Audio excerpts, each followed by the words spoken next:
ਹਾਂਜੀ, ਵਾਹਿਗੁਰੂ ਜੀ ਕਾ ਖਾਲਸਾ, ਵਾਹਿਗੁਰੂ ਜੀ ਕੀ ਫਤਿਹ ਨਵਦੀਪ ਭੈਣ ਜੀ। ਵਾਹਿਗੁਰੂ ਜੀ ਕਾ ਖਾਲਸਾ, ਵਾਹਿਗੁਰੂ ਜੀ ਕੀ ਫਤਿਹ ਜੀ। ਹਾਂਜੀ ਭੈਣ ਜੀ, ਮੈਂ ਨਾ ਗੱਲ ਕਰਨਾ ਚਾਹੁੰਦੀ ਸੀ ਕਿ ਇਹ ਜਿਹੜੀ ਪੁਜਾਰੀ ਸ਼੍ਰੇਣੀ ਹੈ, ਫਟਾਫਟ ਹੂੰ, ਫਤਵੇ ਸੁਣਾ ਦਿੰਦੇ ਨੇ ਕਿ ਤੁਸੀਂ ਆਪਣਾ ਮੈਨੂੰ ਵਿਚਾਰ ਦੱਸੋ ਕਿ ਤੁਹਾਡੇ ਹਿਸਾਬ ਨਾਲ ਕਿ ਸਿੱਖੀ ਦੇ ਵਿੱਚ ਕੋਈ ਐਵੇਂ ਦਾ ਸੋਸ਼ਲ ਬਾਈਕਾਟ ਕਰਨ ਦਾ ਕੋਈ ਕਨਸੈਪਟ ਹੈਗਾ ਆ? ਸੰਦੀਪ ਕੌਰ ਇਹ ਤੁਹਾਡਾ ਹੀ ਨਹੀਂ, ਮੇਰਾ ਖਿਆਲ ਹੈ ਹਰੇਕ ਸਿੱਖ ਦੇ ਮਨ ਦੇ ਇਹ ਸਵਾਲ ਹੋਣਾ ਆ ਇਸ ਵੇਲੇ ਤੇ ਬਹੁਤ ਸਾਰੀਆਂ ਭੈਣਾਂ ਤੇ ਵੀਰ ਸਾਡੇ ਨਾਲ ਇਹ ਵਿਚਾਰ ਸਾਂਝੀ ਵੀ ਕਰ ਰਹੇ ਨੇ ਕਿ ਇਹ ਕਦੋਂ ਕੁ ਤੱਕ ਚੱਲੂਗਾ। ਮਤਲਬ ਕੀ ਇਹ ਸਹੀ ਹੈ ਇਸ ਤਰ੍ਹਾਂ? ਜੀ, ਜਿਹੜਾ ਸਾਨੂੰ ਚੰਗਾ ਨਹੀਂ ਲੱਗਦਾ ਤੇ ਉਹਨੂੰ ਆਪਣੇ ਇਸ ਤਰ੍ਹਾਂ ਪੰਥ ਦੇ ਵਿੱਚੋਂ ਇੱਕ ਤਰ੍ਹਾਂ ਦੇ ਨਾਲ ਉਹਨੂੰ ਛੇਕ ਦੇਣਾ, ਉਹਦਾ ਬਾਈਕਾਟ ਕਰ ਦੇਣਾ। ਜੀ। ਮਤਲਬ ਅੱਜ ਦੇ ਸਮੇਂ ਦੇ ਵਿੱਚ ਕੀ ਇਹ ਸਹੀ ਹੈ? ਹੋ ਸਕਦਾ ਹੈ ਡਿਕਟੇਟਰਸ਼ਿਪ ਦੇ ਵਿੱਚ ਇਦਾਂ ਦੇ ਕੰਮ ਲੋਕੀ ਕਰਦੇ ਹੋਣ, ਪਰ ਅੱਜ ਦੇ ਸਮੇਂ 'ਚ ਵੀ ਤੇ ਉਹ ਵੀ ਉਸ ਧਰਮ ਦੇ ਅੰਦਰ ਉਸ ਕੌਮ ਦੇ ਲੋਕ ਜਿਹੜੇ ਕਿਸੇ ਵੇਲੇ ਡਿਕਟੇਟਰਸ਼ਿਪ ਦੇ ਵਿੱਚ ਵੀ ਡੈਮੋਕ੍ਰੇਸੀ ਦੀ ਮੰਗ ਕਰਦੇ ਸੀ, ਗੱਲ ਕਰਦੇ ਸੀ। ਜੀ। ਇਹ ਜਿਹੜਾ ਫਤਵਿਆਂ ਵਾਲਾ ਸਿਸਟਮ ਹੈ ਨਾ ਸੰਦੀਪ ਕੌਰੇ, ਇਹ ਗੁਰੂ ਸਾਹਿਬਾਨ ਨੇ ਬਿਲਕੁਲ ਨਹੀਂ ਚਲਾਇਆ। ਜਿੱਥੋਂ ਤੱਕ ਮੈਂ ਪੜ੍ਹਿਆ, ਮੈਂ ਸਮਝਿਆ, ਵਿਚਾਰਿਆ ਤੇ ਮੈਨੂੰ ਇਹੀ ਮਹਿਸੂਸ ਹੋਇਆ, ਇਹੀ ਸਮਝ ਆਇਆ ਕਿ ਜਿਹੜਾ ਇਹ ਸਿਸਟਮ ਹੈ ਇਹ ਪੁਜਾਰੀ ਦੀ ਦੇਣ ਹੈ ਤੇ ਅਸੀਂ ਖਾਸ ਤੌਰ ਤੇ ਅਸੀਂ ਉਹਨਾਂ ਲੋਕਾਂ ਦੇ ਨਾਲ ਜਾਦੇ ਰਹੇ ਹਾਂ, ਬ੍ਰਾਹਮਣ ਪੁਜਾਰੀ ਜਮਾਤ ਜਿਹਨੂੰ ਮੈਂ ਕਹਿ ਸਕਦੀ ਹਾਂ, ਜਿਨ੍ਹਾਂ ਨੇ ਸਦੀਆਂ ਤੱਕ ਆਪਣੇ ਆਮ ਲੋਕਾਂ ਨੂੰ ਹੱਕ ਨਹੀਂ ਦਿੱਤੇ। ਉਹਨਾਂ ਨੂੰ ਬਿਲਕੁਲ ਮਤਲਬ ਇਸ ਤਰੀਕੇ ਦੇ ਨਾਲ ਉਹਨਾਂ ਦਾ ਬਾਈਕਾਟ ਕਰਕੇ ਰੱਖਿਆ, ਅਖੌਤੀ ਸ਼ੂਦਰ ਕਹਿ ਕੇ। ਤੇ ਜਿਹੜੀ ਔਰਤ ਹੈ ਉਹਨੂੰ ਵੀ ਇੱਕ ਤਰ੍ਹਾਂ ਦੇ ਨਾਲ ਇਸੇ ਤਰ੍ਹਾਂ ਹੱਕਾਂ ਤੋਂ ਮਹਿਰੂਮ ਕੀਤਾ ਗਿਆ। ਉਹਨਾਂ ਨਾਲ ਜਿੰਨੇ ਮਰਜ਼ੀ ਧੱਕੇ ਹੋਏ, ਇੱਥੋਂ ਤੱਕ ਕੋਈ ਧਰਮ ਪੁਸਤਕ ਪੜ੍ਹ ਲੈਂਦਾ ਤਾਂ ਸੁਣ ਲੈਂਦਾ, ਉਹਦੇ ਕੰਨਾਂ ਦੇ ਵਿੱਚ ਗਰਮ ਸਿੱਕਾ ਢਾਲ ਕੇ ਪਾ ਦਿਓ, ਉਹਦੇ ਹੱਥ ਕੱਟ ਦਿਓ, ਪੈਰ ਕੱਟ ਦਿਓ। ਤੇ ਨਿੱਕੀਆਂ ਨਿੱਕੀਆਂ ਬੱਚੀਆਂ ਨੂੰ ਪੁਜਾਰੀ ਨੇ ਆਪਣੀ ਹਵਸ ਦੀ ਪੂਰਤੀ ਦੇ ਲਈ ਲੋਕਾਂ ਨੂੰ ਇੱਥੋਂ ਤੱਕ ਮਤਲਬ ਉਹਨਾਂ ਨੂੰ ਮਜਬੂਰ ਕਰ ਦਿੱਤਾ, ਜਾਂ ਉਹਨਾਂ ਨੂੰ ਧਾਰਮਿਕ ਗੱਲਾਂ ਸੁਣਾ ਕੇ ਜਿਹੜੀਆਂ ਕਿ ਉਹਦੇ ਫਾਇਦੇ 'ਚ ਜਾਂਦੀਆਂ ਸੀ, ਉਹਨਾਂ ਨੂੰ ਇਹ ਜਿਤਾ ਦਿੱਤਾ ਕਿ ਤੁਹਾਨੂੰ ਰੱਬ ਜਾਂ ਸਵਰਗ ਤਾਂ ਮਿਲੇਗਾ ਜੇ ਆਪਣੀਆਂ 8-9 ਸਾਲਾਂ ਦੀਆਂ ਬਾਲੜੀਆਂ ਮੰਦਿਰ ਦੇ ਦੇਵਤੇ ਦੇ ਨਾਲ ਵਿਆਹੋਗੇ ਤੇ ਉਹਨਾਂ ਦੀਆਂ ਪਤਨੀਆਂ ਬਣਾਓਗੇ, ਜਿਨ੍ਹਾਂ ਨੂੰ ਦੇਵਦਾਸੀਆਂ ਕਿਹਾ ਜਾਂਦਾ ਸੀ। ਮਤਲਬ ਇਹੋ ਜਿਹੇ ਹਾਲਾਤ ਪੈਦਾ ਕੀਤੇ, ਆਪਣੇ ਵੱਲੋਂ ਇਹ ਚੀਜ਼ਾਂ ਉਹਨਾਂ ਨੇ ਲਿਖੀਆਂ, ਦੇਵੀ ਦੇਵਤਿਆਂ ਨੂੰ ਵੀ ਬਦਨਾਮ ਕੀਤਾ।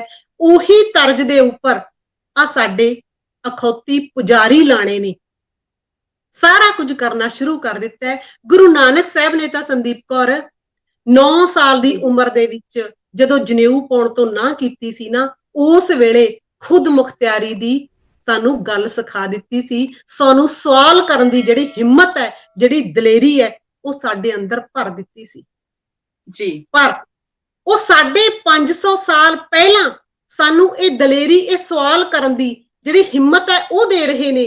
ਪਰ ਅੱਜ ਇੰਨੇ ਸਾਲ ਬੀਤ ਜਾਣ ਤੋਂ ਬਾਅਦ ਅਸੀਂ ਮੁੜ ਕੇ ਪਤਾ ਨਹੀਂ ਕਿਹੜੀ ਸਦੀ 'ਚ ਜਾ ਰਹੇ ਹਾਂ ਕਿ ਅੱਜ ਪੜ੍ਹੇ ਲਿਖੇ ਜੋ PhD ਜਥੇਦਾਰ ਨੇ ਸਾਡੇ, ਉਹ ਵੀ ਪ੍ਰਚਾਰਕਾਂ ਦੇ ਵਿਰੁੱਧ ਫਤਵੇ ਜਾਰੀ ਕਰਨ ਤੋਂ ਜਰਾ ਵੀ ਸੰਗ ਨਹੀਂ ਕਰ ਰਹੇ।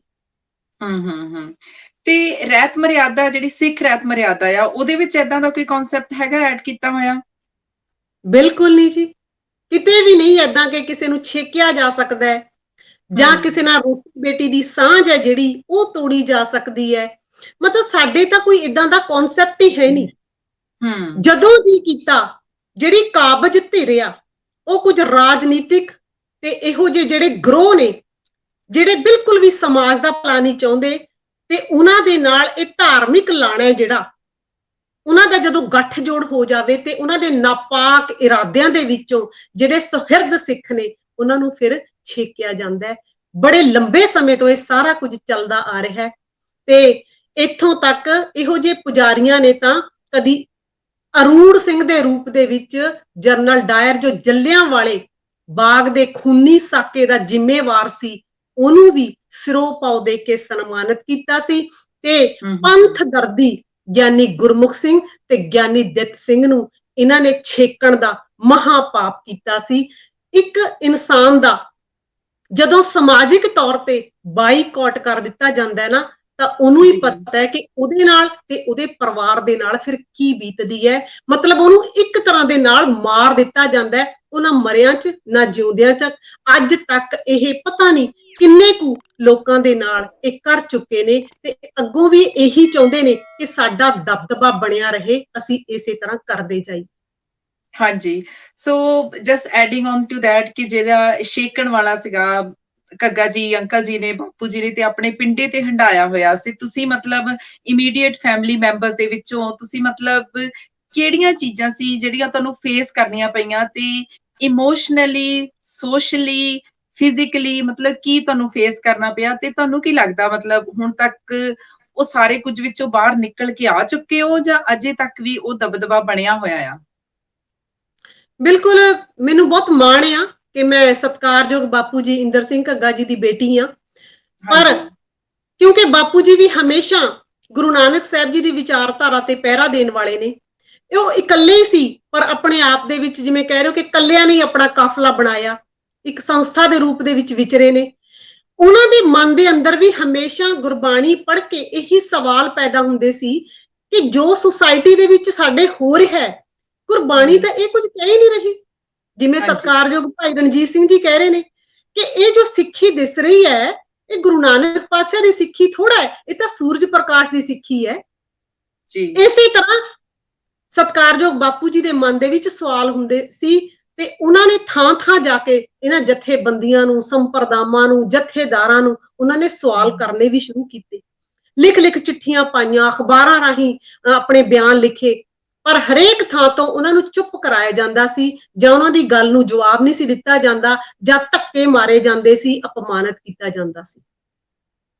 ਤੇ ਜਦੋਂ ਉਹਨਾਂ ਨੇ ਗੁਰਬਾਣੀ ਪਾਠ ਦਰਸ਼ਨ ਦੇ ਉੱਪਰ 400 ਸਵਾਲ ਉਠਾਏ, ਗਿਆਨੀ ਗੁਰਬਚਨ ਸਿੰਘ ਜੀ ਦੀ ਲਿਖੀ ਹੋਈ ਕਿਤਾਬ ਦੇ ਵਿੱਚ, ਜੋ ਉਹਦੇ ਚ ਲਿਖਿਆ ਹੈ ਕਿ ਸਿੱਖ ਨੇ ਜਿਹੜੇ ਉਹ ਜਿਹੜਾ ਕਸ਼ਹਿਰਾ ਹੈ ਉਹਨਾਂ ਨੂੰ ਉਹ ਹਨੂਮਾਨ ਤੋਂ ਮਿਲਿਆ ਹੈ, ਜਾਂ ਲਵ ਕੁਸ਼ ਦੀ ਔਲਾਦ ਨੇ, ਇਹਦੇ ਉੱਪਰ ਉਹਨਾਂ ਨੇ ਸਵਾਲ ਉਠਾਏ। ਸਵਾਲ ਅਸੀਂ ਉਠਾ ਸਕਦੇ ਹਾਂ, ਸਾਡਾ ਹੱਕ ਆ।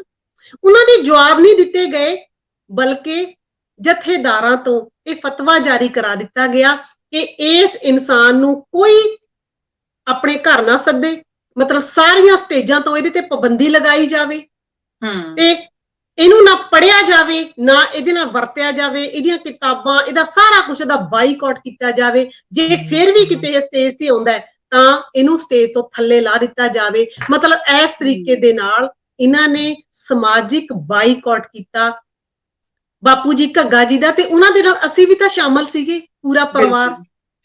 ਜਿੱਥੇ ਵੀ ਜਾਂਦੇ ਤਾਂ ਇਹੀ ਸੁਣਨ ਨੂੰ ਮਿਲਦਾ ਕਿ ਇਹ ਤਾਂ ਛੇਕੇ ਹੋਏ ਨੇ, ਇਹ ਥੋੜਾ ਚੰਗੇ ਸਿੱਖ ਨੇ। ਮਤਲਬ ਥਾਂ ਥਾਂ ਤੇ ਜਲੀਲ ਕੀਤਾ ਜਾਂਦਾ, ਕਿਉਂਕਿ ਅਕਾਲ ਤਖਤ ਦਾ ਰੁਤਬਾ ਹੀ ਇਹਨਾਂ ਲੋਕਾਂ ਨੇ ਏਦਾਂ ਬਣਾ ਦਿੱਤਾ, ਮਤਲਬ ਕਿ ਹਊਆ ਪੈਦਾ ਕਰ ਦਿੱਤਾ। ਮਤਲਬ ਜਥੇਦਾਰ ਨੂੰ ਅਕਾਲ ਤਖਤ ਨਾਲ ਜੋੜਿਆ ਜਾ ਰਿਹਾ ਹੈ।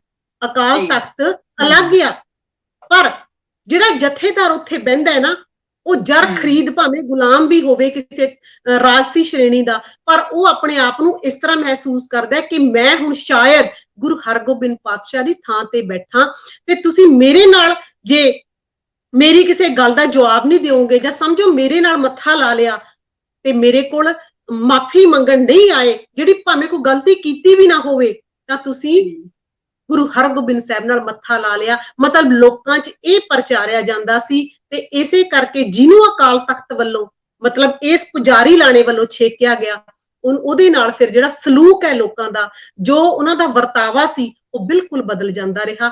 ਇਸੇ ਤਰੀਕੇ ਦੇ ਨਾਲ ਭੈਣ ਮੇਰੀਏ, ਸਾਨੂੰ ਵੀ ਬਹੁਤ ਕੁਝ ਸਹਿਣ ਕਰਨਾ ਪਿਆ। ਬਹੁਤ ਵੱਡੇ ਵੱਡੇ ਇਹੋ ਜਿਹੇ ਵੀਰ, ਇਹੋ ਜਿਹੇ ਬਜ਼ੁਰਗ ਜਿਹੜੇ ਕਦੀ ਨਾਲ ਖੜੇ ਹੁੰਦੇ ਸੀ, ਉਹਨਾਂ ਨੇ ਅਖਬਾਰਾਂ 'ਚ ਤੱਕ ਬਿਆਨ ਦਿੱਤੇ ਸੀ ਕਿ ਸਾਡਾ ਇਹਨਾਂ ਦੇ ਨਾਲ ਹੁਣ ਕੋਈ ਸੰਬੰਧ ਨਹੀਂ, ਸਾਡੀ ਜਥੇਬੰਦੀ ਦਾ, ਸੰਗਠਨ ਦਾ ਹੁਣ ਘੱਗਾ ਜੀ ਦੇ ਨਾਲ ਕੋਈ ਲੈਣ ਦੇਣ ਨਹੀਂ, ਸਾਨੂੰ ਬਿਲਕੁਲ ਵੱਖਰੇ ਕਰਕੇ ਜਾਣਿਆ ਜਾਵੇ।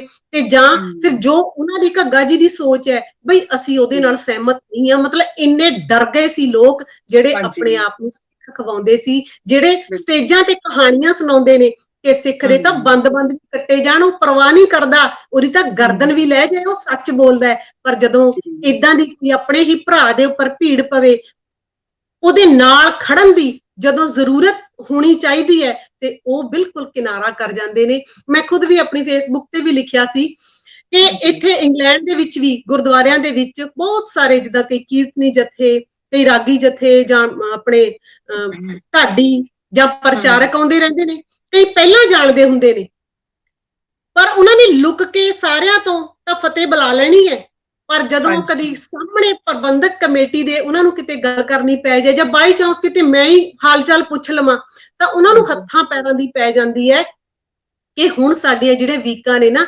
ਕੈਂਸਲ ਹੋ ਜਾਣਗੀਆਂ। ਕਈਆਂ ਨੇ ਤਾਂ ਮੈਨੂੰ ਇੱਥੋਂ ਤੱਕ ਖੁਦ ਕਿਹਾ ਕਿ ਭੈਣ ਜੀ, ਇਹਨਾਂ ਦੇ ਸਾਹਮਣੇ ਸਾਨੂੰ ਨਾ ਬੁਲਾਇਆ ਕਰੋ, ਤਾਂ ਸਾਡੇ ਤਾਂ ਪ੍ਰੋਗਰਾਮ ਕੈਂਸਲ ਹੋ ਜਾਣਗੇ, ਤੁਸੀਂ ਤਾਂ ਘੱਗਾ ਜੀ ਦੀ ਬੇਟੀ ਹੋ। ਸੋ ਉਹਨਾਂ ਨੂੰ ਇੱਥੇ ਇਹ ਲੋਕ ਪਸੰਦ ਨਹੀਂ ਕਰਦੇ।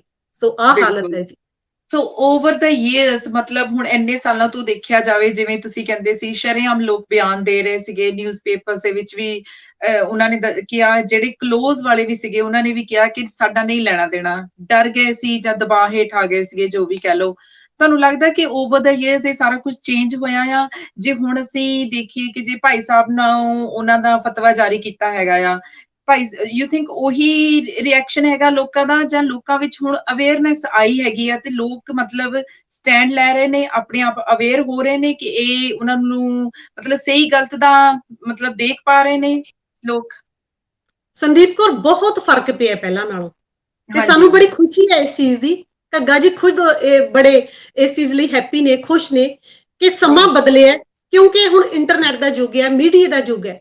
ਜਿਹੜੀ ਗੱਲ ਕਿਤੇ ਪਹੁੰਚਦੀ ਨਹੀਂ ਸੀ, ਕਿਉਂਕਿ ਪੇਪਰ ਵਾਲੇ ਵੀ ਨਹੀਂ ਤੁਹਾਡੀ ਗੱਲ ਛਾਪਦੇ, ਹੈਨਾ, ਤੁਸੀਂ ਆਪਣੀ ਗੱਲ ਰੱਖੋਗੇ ਕਿਤੇ ਸਟੇਜ ਤੇ, ਤੁਹਾਨੂੰ ਕਿਤੇ ਜਾਣ ਨਹੀਂ ਦਿੱਤਾ ਜਾਂਦਾ, ਤੁਹਾਡੀ ਲਿਖਤ ਕੋਈ ਪੜ੍ਹੇਗਾ ਨਹੀਂ, ਤੁਹਾਨੂੰ ਮਿਲੇਗਾ ਨਹੀਂ, ਤਾਂ ਫਿਰ ਤੁਸੀਂ ਤਾਂ ਇਕੱਲੇ ਹੋ ਜਾਓਗੇ ਨਾ।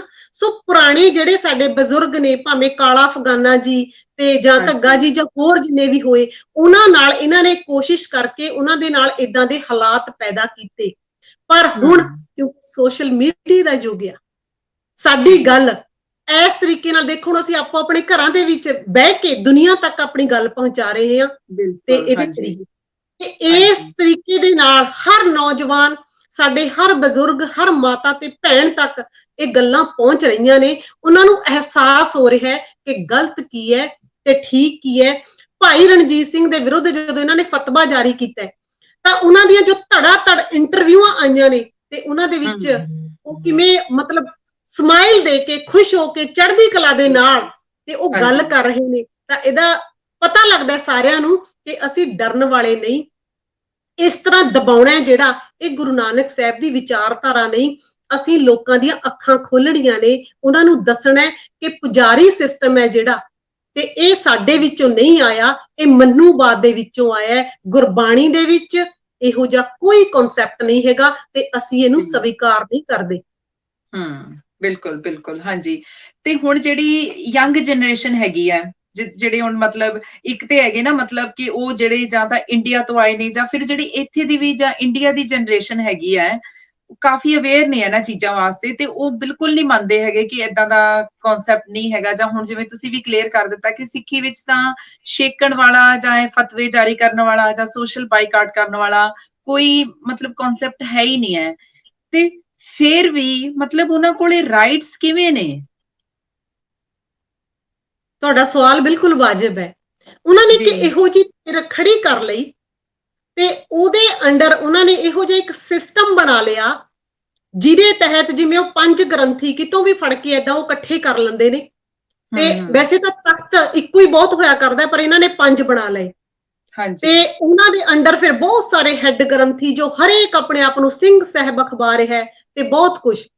ਤੇ ਉਹ ਸਿਸਟਮ ਦੇ ਤਹਿਤ ਰਲ ਮਿਲ ਕੇ, ਜਿੱਦਾਂ ਚਲਾਕ ਪੁਜਾਰੀ ਸ਼੍ਰੇਣੀ ਆਪਣੇ ਆਪ ਨੂੰ ਹਮੇਸ਼ਾ ਉੱਪਰ ਰੱਖਦੀ ਹੈ, ਤੇ ਉਹਨਾਂ ਨੇ ਆਮ ਭੋਲੇ ਭਾਲੇ ਸਿੱਖਾਂ ਨੂੰ ਗੁਰਬਾਣੀ ਤੋਂ, ਗੁਰੂ ਸਾਹਿਬ ਦੀ ਵਿਚਾਰਧਾਰਾ ਤੋਂ ਹੌਲੀ ਹੌਲੀ ਦੂਰ ਕੀਤਾ, ਰੁਮਾਲਿਆਂ 'ਚ ਲਪੇਟ ਦਿੱਤਾ। ਹੁਕਮਨਾਮੇ ਵੀ ਆਪ ਲੈਣਗੇ, ਕਥਾ ਵੀ ਆਪ ਕਰਨਗੇ, ਤੇ ਅਸੀਂ ਤਾਂ ਦੂਰ ਹੋ ਗਏ, ਤਾਂ ਸਿਰ ਮੱਥਾ ਟੇਕਣ ਵਾਲੇ ਤੇ ਭੇਟਾ ਪੂਜਾ ਚੜਾਉਣ ਵਾਲੀ ਰਹਿ ਗਏ, ਤੇ ਸਾਨੂੰ ਪਤਾ ਹੀ ਨਹੀਂ ਲੱਗਾ ਕਿ ਕਦੋਂ ਇਹ ਲੋਕ ਸਾਡੇ ਸਿਰਾਂ ਤੇ ਬਹਿ ਗਏ। ਤੇ ਗੁਰੂ ਸਾਹਿਬਾਨ ਦੀ ਮੈਂ ਜੇ ਗਲਤ ਨਾ ਹੋਵਾਂ, ਮੈਂ ਕਹਿਣਾ ਚਾਹਾਂਗੀ ਕਿ ਇਹ ਬਰਾਬਰੀ ਕਰਨ ਲੱਗ ਗਏ, ਬਲਕਿ ਉਹਨਾਂ ਤੋਂ ਵੀ ਉੱਪਰ ਹੋ ਗਏ। ਹੁਣ ਦੇਖੋ, ਗੁਰੂ ਗ੍ਰੰਥ ਸਾਹਿਬ ਦੇ ਸਰੂਪ ਇਹ ਛਾਪਦੇ ਨੇ, SGPC ਛਾਪਦੀ ਹੈ, ਤੇ ਕਿੰਨੇ ਸਰੂਪ ਨੇ ਜਿਹੜੇ ਜਿਨ੍ਹਾਂ ਦਾ ਪਤਾ ਹੀ ਨਹੀਂ ਲੱਗਦਾ ਉਹ ਕਿੱਥੇ ਗਏ। ਮਤਲਬ ਕੋਈ ਗੱਲ ਨਹੀਂ, ਜੋ ਮਰਜ਼ੀ ਹੋ ਜੇ, ਪਰ ਜੇ ਕਿਸੇ ਸਿੱਖ ਦੇ ਘਰੋਂ ਮਤਲਬ ਇਹਨਾਂ ਨੂੰ ਪਤਾ ਲੱਗ ਜੇ ਕਿ ਉਹਨਾਂ ਦਾ ਕੋਈ ਬੱਚਾ ਆਂਡਾ ਖਾਂਦਾ ਜਾਂ ਕੁਛ ਏਦਾਂ, ਇਹ ਲਾਮ ਲਸ਼ਕਰ ਲੈ ਕੇ ਪਹੁੰਚ ਜਾਂਦੇ ਨੇ ਕਿ ਉਹਨਾਂ ਦੇ ਘਰ ਤਾਂ ਜੇ ਅਪਮਾਨ ਹੋ ਰਿਹਾ, ਸੋ ਸਰੂਪ ਅਸੀਂ ਚੁੱਕ ਕੇ ਲਿਆਣਾ। ਤੇ ਆਪ ਜੋ ਮਰਜ਼ੀ ਕਰੀ ਜਾਣ, ਪਰ ਸਿੱਖ ਮਾੜੀ ਜੀ ਵੀ ਗਲਤੀ ਉਹ ਨਹੀਂ ਕਰ ਸਕਦਾ। ਮਤਲਬ ਭਾਵੇਂ ਉਹ ਗਲਤੀ ਨਹੀਂ ਹੈ, ਰਹਿਤ ਮਰਿਆਦਾ 'ਚ ਲਿਖਿਆ ਹੋਇਆ ਹੈ ਕਿ ਏਦਾਂ ਦੀ ਕੋਈ ਗੱਲ ਹੈ ਹੀ ਨਹੀਂ, ਹਲਾਲ ਨਹੀਂ ਖਾਣਾ, ਬਾਕੀ ਕੋਈ ਪਾਬੰਦੀ ਉਹ ਨਹੀਂ ਹੈ।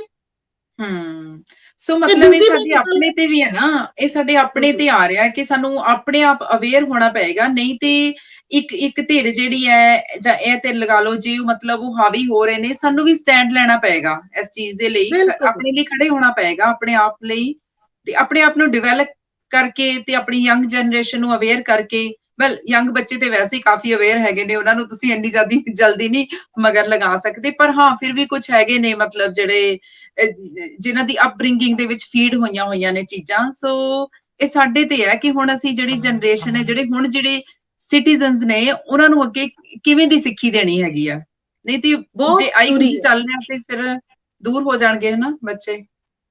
ਜਿਨ੍ਹਾਂ ਬੱਚਿਆਂ ਦੇ ਇਸੇ ਤਰੀਕੇ ਦੇ ਨਾਲ ਬ੍ਰੇਨ ਵਾਸ਼ ਕੀਤੇ ਜਾ ਰਹੇ ਨੇ ਨਾ, ਉਹਨਾਂ ਨੂੰ ਸੂਰਜ ਪ੍ਰਕਾਸ਼ ਵਾਲੀ ਜੋ ਸਿੱਖੀ ਦਿੱਤੀ ਜਾ ਰਹੀ ਹੈ, ਉਹਨਾਂ ਦੇ ਡਿਵੈਲਪ ਹੋਣ ਦਾ ਕੋਈ ਚਾਂਸ ਹੀ ਨਹੀਂ। ਉਹ ਭਾਵੇਂ ਡਾਕਟਰ ਬਣਨ, ਇੰਜੀਨੀਅਰ ਬਣਨ। ਹੁਣ ਗਿਆਨੀ ਹਰਪ੍ਰੀਤ ਸਿੰਘ ਜੀ ਤਾਂ PhD ਨੇ, ਪਰ ਸੋਚ ਥੋੜਾ ਬਦਲੀ, ਸੋਚ ਉਹੀ ਹੈ, ਕੰਮ ਉਹੀ ਨੇ।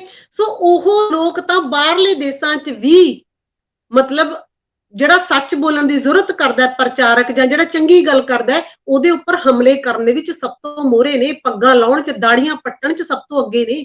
ਇਹਨਾਂ ਯੰਗ ਮੁੰਡਿਆਂ ਨੂੰ ਵੀ ਅੱਗੇ ਕੀਤਾ ਜਾਂਦਾ ਹੈ, ਕਿਉਂਕਿ ਇਹਨਾਂ ਨੂੰ ਇਹ ਦੱਸਿਆ ਗਿਆ ਹੈ ਕਿ ਇਹ ਤਾਂ ਸਿੱਖੀ ਦਾ ਖਾਤਮਾ ਕਰਨ ਵਾਲੇ ਲੋਕ ਨੇ, ਦੁਸ਼ਮਣ ਨੇ।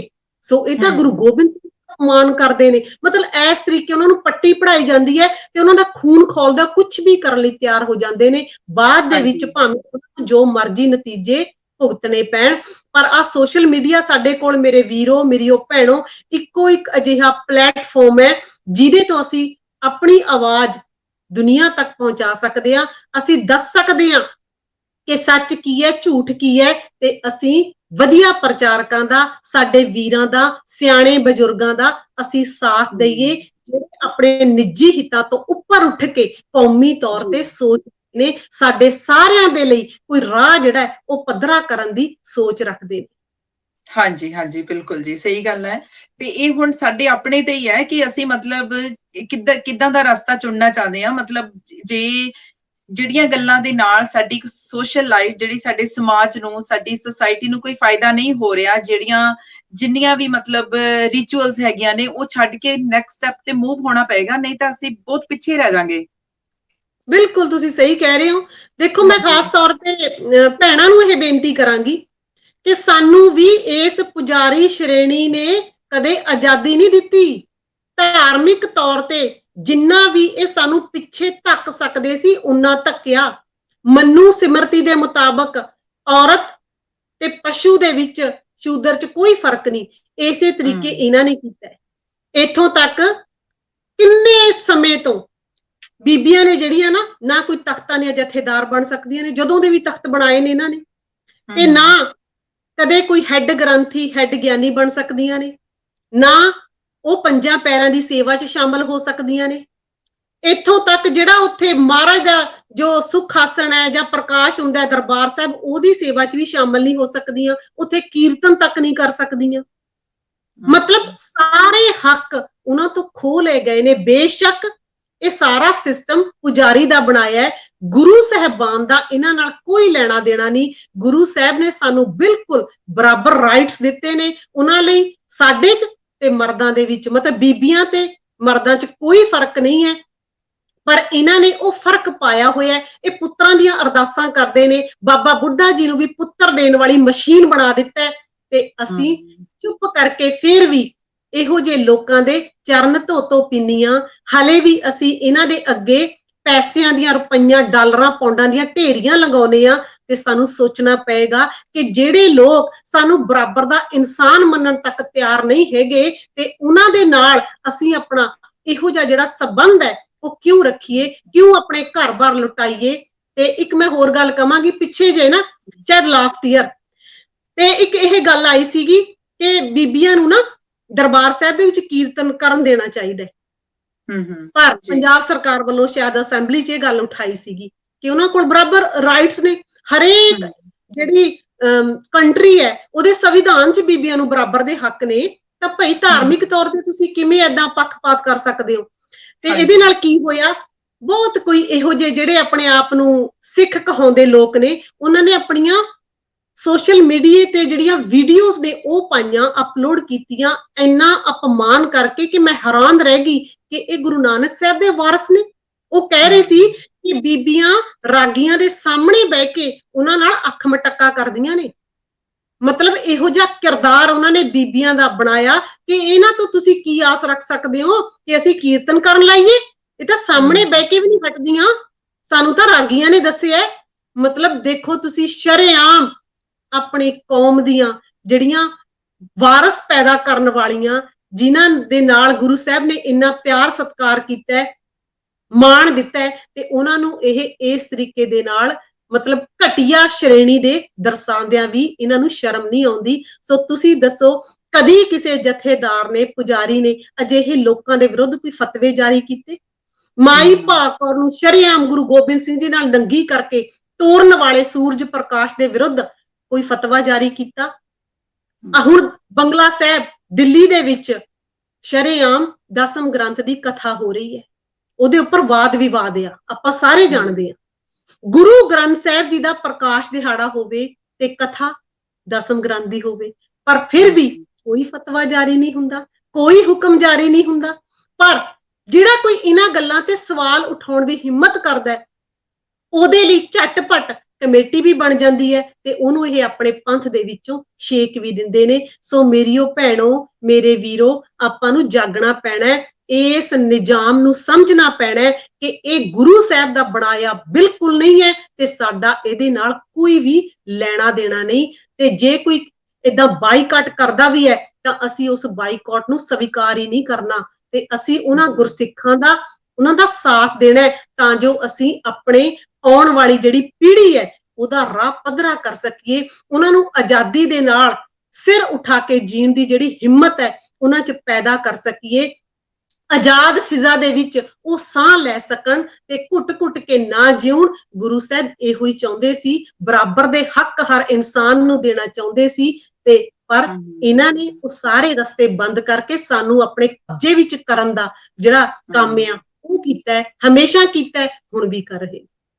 ਹਾਂਜੀ, ਬਹੁਤ ਬਹੁਤ ਧੰਨਵਾਦ ਭੈਣ ਜੀ। ਟਾਈਮ ਆਪਣਾ ਹੋ ਚੁੱਕਿਆ ਹੈ ਤੇ ਗੱਲਾਂ ਅਜੇ ਵੀ ਹੋਰ ਕੀਤੀਆਂ ਜਾ ਸਕਦੀਆਂ ਨੇ। ਮੇਬੀ ਕਿਸੇ ਹੋਰ ਐਪੀਸੋਡ ਵਿੱਚ we can still carry on, ਹੈ ਨਾ? ਹਾਂਜੀ, ਓਕੇ ਜੀ, ਥੈਂਕ ਯੂ ਵੈਰੀ ਮਚ। ਫਤਿਹ ਬੁਲਾਉਂਦੇ ਹਾਂ ਜੀ। ਵਾਹਿਗੁਰੂ ਜੀ ਕਾ ਖਾਲਸਾ, ਵਾਹਿਗੁਰੂ ਜੀ ਕੀ ਫਤਿਹ। ਵਾਹਿਗੁਰੂ ਜੀ ਕੀ ਫਤਿਹ।